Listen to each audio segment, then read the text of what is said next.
Students, हम लोग chapter कर रहे हैं पॉलिटिकल पार्टीज़, जिसमें हम लोगों ने लास्ट वीडियो में पॉलिटिकल पार्टीज़ का मीनिंग, इसके components and why do we need political parties, and then in second video we have discussed on the functions of political party, and today we are discuss necessity. जो हमारा question starting में rise हुआ था necessity का कि political parties की ज़रूरत क्यों होती है, तो इनकी अब हम इस क्वेश्चन को क्लियर करते हैं कि इसकी ज़रूरत क्यों है। तो इसको अब आप अपनी बुक में ही आगे का टॉपिक ये वाला देखो, जिससे आपको क्लियर भी हो जाएगा अच्छे से। तो पॉलिटिकल पार्टीज़ की हम लोगों को ज़रूरत क्यों होती है कि अगर ये पॉलिटिकल पार्टीज़ नहीं होंगी तो we can understand the necessity of political parties by imaging a situation without parties. तो हम इसका मीनिंग कैसे जान सकते हैं एक ऐसी सिचुएशन में जब कोई पॉलिटिकल पार्टी ना हो, तो उस टाइम में कैसे होगा, क्या होगा। Every candidate in the election will be independent. हर कैंडिडेट इलेक्शन में इंडिपेंडेंट होगा। So no one will be able to make the promise to the people about any major policies changes. कोई भी उसके लिए प्रॉमिस जो भी करेगा उसके लिए लोगों के आगे जो है पॉलिसीज चेंज होंगी या कैसे करके होगा, तो वो उसके लिए किसी भी टाइप से एबल नहीं होगा। द गवर्नमेंट में बी फॉर्म, गवर्नमेंट तो बनाई जाएगी लेकिन वो अनसर्टन होएगी, और इलेक्टेड रिप्रेजेंटेटिव जो होंगे वो केवल अपनी कंस्टिट्यूएंसी के प्रति जो है अकाउंटेबल होंगे, लेकिन अपनी लोकेलिटी के प्रति तो होंगे, बट कोई भी रिस्पॉन्सिबल नहीं होगा कि देश को कैसे चलाया जाएगा। तो इसलिए पॉलिटिकल पार्टीज़ का होना ज़रूरी है। जिस टॉपिक को मैंने आप लोगों को अभी बताया ना, तो ये आपका इस क्वेश्चन का आंसर हो गया। उसके बाद क्या है, we can also think about it by looking at the non party based elections to the panchayati in many states. जैसे पंचायत के इलेक्शन होते हैं कई स्टेट के अंदर, वहाँ पे कोई पार्टी नहीं होती, तो उसमें क्या करते हैं, किस टाइप से होता है उसके अंदर कि उम्मीदवार जो खड़े होते हैं वो अपनी अपनी बातें जो है लोगों के आगे रखते हैं, वोटर्स के आगे रखते हैं। तो पूरा का पूरा जो गांव जो होता है दो ग्रुप में बट जाता है, दो ग्रुप में बट जाता है, और वो अपने अपने पैनल को अपनी अपनी जो भी पॉलिसीज़ होती है उनको लोगों के आगे बताता है। और यही वजह है कि हमें दुनिया के अंदर बहुत सारे देशों के अंदर पॉलिटिकल पार्टीज़ देखने को मिलती हैं, whether these countries are big or small, चाहे ये देश छोटे हों या फिर बड़े हों। उसके बाद क्या है, the rise of opposition party is directly linked to the of representative democracies. और जो अपोजिट वाले होते हैं जो उम्मीदवार, तो वो क्या करते हैं, वो वाकई में ही जो हमारी डेमोक्रेसी है उसको अप करते हैं। क्यों? क्योंकि वो गवर्नमेंट की कमियों को बताते हैं, जिसकी वजह से जो है लोग उनके बारे में काफ़ी जागरूक होते हैं, लोगों की तरफ से वो बात करते हैं फिर। और इससे क्या होता है कि जो भी गवर्नमेंट बनती है वो अपनी तरफ से बेस्ट टू बेस्ट करना चाहती है। तो क्या है, as we have seen, large section need representative democracies. As societies became large and complex, they also need some agency to gather different views on various issues and to represent these to the government. They needed some ways to bring various representatives together so that a responsible government could be formed। और इसके लिए क्या होता है, कुछ representatives को इकट्ठा करते हैं अलग अलग जगह से, और उससे चाहते हैं कि एक अच्छी सी गवर्नमेंट बन सके जो कि उनके लिए अच्छी सी पॉलिसीज़ बनाए और जो कि अच्छे से काम करे। Political parties fulfil their needs that every representative government has. We can easy that parties are a necessary condition for a democracy. तो हम कह सकते हैं कि पार्टीज़ जो हैं बहुत ही ज़्यादा ज़रूरी होती हैं किसी भी एक डेमोक्रेटिक कंट्री के अंदर। तो उसके बाद अब आ जाता है कितने, how many political parties should we have, कितनी पॉलिटिकल पार्टीज़ होनी चाहिए। तो डेमोक्रेसी के अंदर क्या होता है, any group of citizen is free to form a political party. Democracy के अंदर कोई भी लोगों का समूह, नागरिकों का समूह फ्री होता है अपनी पॉलिटिकल पार्टी बनाने के लिए।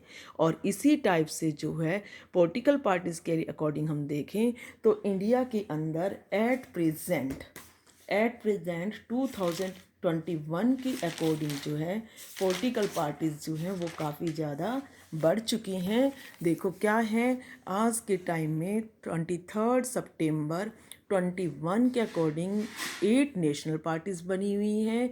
2858 2858 टोटल पार्टीज हैं, रजिस्टर्ड हैं, जिसमें से 2796 जो हैं अनरिकॉग्नाइज्ड हैं और 54 जो हैं स्टेट पार्टीज़ हैं। 54 स्टेट पार्टीज़ हैं। हालांकि बुक के अंदर सबके डाटा अलग अलग मिलेगा, बट आपको ये ध्यान रखना है। और इस टाइप से जो है अगर हम नए डाटा देखें तो लगभग 2900 के आसपास टोटल पार्टीज़ हैं, और जिनमें से 54 स्टेट पार्टी हैं और कुछ अनरिकॉग्नाइज्ड पार्टी हैं। लेकिन रजिस्टर्ड पार्टीज़ जो हैं वो कितनी हैं, 2900 के आसपास। और इसी टाइप से जो है होने कितनी चाहिए, कैसे होना चाहिए, इसके लिए क्या होता है, इलेक्शन कमीशन जो होता है, जैसे हमारे इंडिया का इलेक्शन कमीशन है, तो वहाँ पर जो है सभी पार्टीज़ को अपना जो है रजिस्ट्रेशन कराना होता है। But not all of these are sections condense the elections, or usually only a handful of parties are effectively in the race to win election। सारी पार्टी इलेक्शन में जीतती नहीं हैं, कुछ पार्टी जो फेमस होती है वो इलेक्शन में खड़ी होकर इलेक्शन जीतती हैं और गवर्नमेंट बनाती हैं। So the question then, in how many major और effective parties are good for a democracy, democracy के लिए कितनी पार्टीज़ होनी चाहिए। कुछ देशों के लिए अंदर वन पार्टी सिस्टम है, like China, one party system है चाइना के अंदर। ऐसे ही कुछ देशों के, उसको हम जहाँ पे एक गवर्नमेंट होती है, यानी एक पार्टी की सरकार होती है, उसको हम क्या कहते हैं, वहाँ पे हम कहते हैं कि वन पार्टी सिस्टम है। और जहाँ पर जो है, जो कि हम लोग लास्ट क्लास में भी इसके बारे में हम लोग जो है रीड कर चुके हैं, 9th क्लास में भी। ओनली द कम्युनिस्ट पार्टी जो है, जो चाइना के अंदर है, उसी को ही अलाउ है शासन करने का। और वो बाकी की चाहे पॉलिटिकल पार्टीज़ खड़ी होती हैं, इलेक्शन लड़ती हैं, लेकिन गवर्नमेंट जो है हमेशा किसकी बनती है, कम्युनिस्ट पार्टी की बनती है।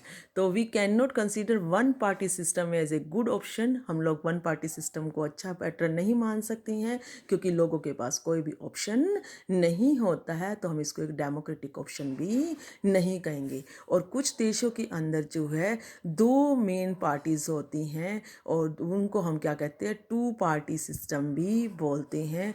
जैसे कि कई देशों के अंदर जो है वहाँ पे 2 पार्टीज़ हैं और वो इलेक्शन लड़ती हैं और विन ए फ्यू सीट्स, और कुछ सीट्स नेशनल लेजिस्लेटर में जीतती हैं। But the 2 main parties have a serious chances to winning majority of seats to form a government. Such a party is called two party system, and there are both two examples like USA के अंदर 2 party system है, United kingdom के अंदर भी 2 party system है।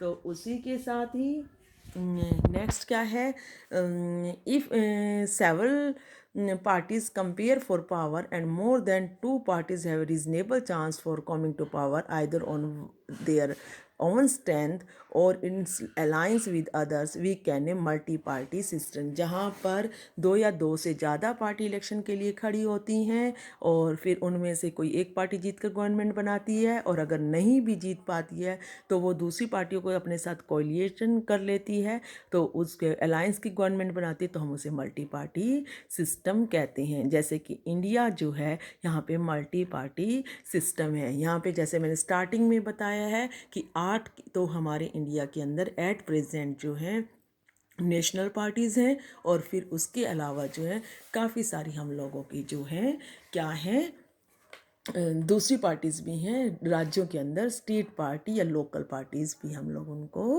कह देते हैं। When several parties in a multi party system join hand for their purpose of contesting election and winning power, it is a card alliance or a front. तो जब 2 पार्टियां या इससे ज़्यादा मिलकर इलेक्शन के लिए अंदर इलेक्शन जीतने के लिए जो है अलायंस बनाती है, फ्रंट बनाती हैं। तो जैसे कि इंडिया के अंदर जो है 2004 में जो है मेजर अलायंस बने पार्लियामेंट्री इलेक्शन के लिए। और कौन कौन से हैं? The national democratic alliance, United progressive alliance और लेफ्ट फ्रंट यानी वाम मोर्चा। और the multi party system often appears very messy and lead to political instability। हालांकि हम लोगों को ऐसे लगता है कि मल्टी पार्टी सिस्टम के अंदर क्या होता है, अस्थिरता होती है, राजनीतिक इंस्टेबिलिटी होती है, बहुत मैसी होती है, घालमेल वाली होती है। लेकिन इसके साथ ही विभिन्न हितों और विचारों को जो है राजनीतिक प्रतिनिधित्व मिल जाता है, यानी कि बहुत ध्यान में रखा जाता है ताकि किसी को भी कोई प्रॉब्लम ना हो। तो सो विच ऑफ दिस बेटर, कौन सी पार्टी सिस्टम ज़्यादा अच्छा है? वन पार्टी में क्या है कि लोगों के पास ऑप्शन नहीं होता। टू पार्टी में देखा जाए तो उसके अंदर क्या है, दो ही पार्टियां खड़ी होती हैं। और जो अगर मल्टी पार्टी सिस्टम है तो लोगों को जो पार्टी ज़्यादा अच्छे से लोगों के वेलफेयर के लिए काम करेगी, लोग उसको ही इलेक्ट करते हैं।